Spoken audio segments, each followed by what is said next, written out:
弟兄姐妹平安。1月19号，我们要来读约伯记29章到31章，从重担中得释放。从重担中得释放。31章33节这样说：有人想掩饰他们的过犯，但我不曾隐藏自己的过失。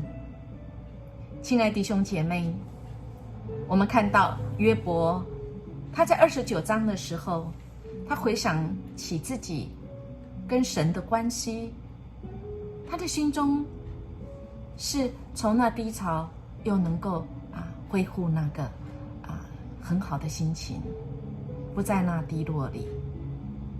但是我们看到接下来，他开始在30章的时候，他诉说自己现在竟然是可以受到这些游民的侮辱跟耻笑时，他的心又再次到了那个谷底。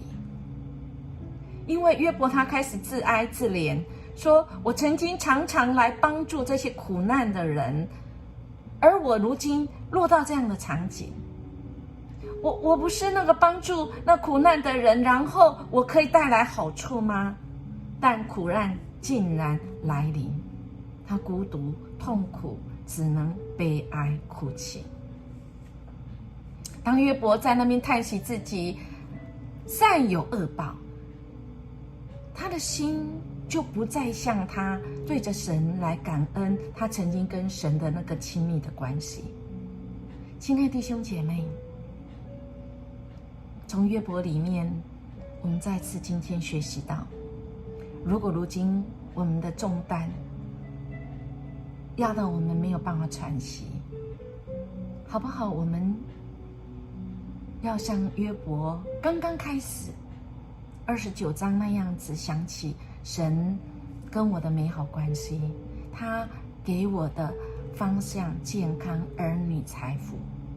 当我来感谢的时候，那心情不会是低落的。但如果我们再次像约伯落入那个自怜里面，只看到那个重担，那么我们真的就被压得死死的，以至于好像没办法呼吸一样。亲爱的弟兄姐妹，我们的主，他爱你，也爱我。他不愿意我们忘记神，被重担压的眼睛只看着那个重担，而忘记抬起头，仰望我们的神，仰望这位爱你的。如果你愿意仰起你头来看神的恩典，神话语里面的应许，那么我们必定能够从重担中得释放。神祝福你，今天在主的恩典中，重担得释放。我们明天见。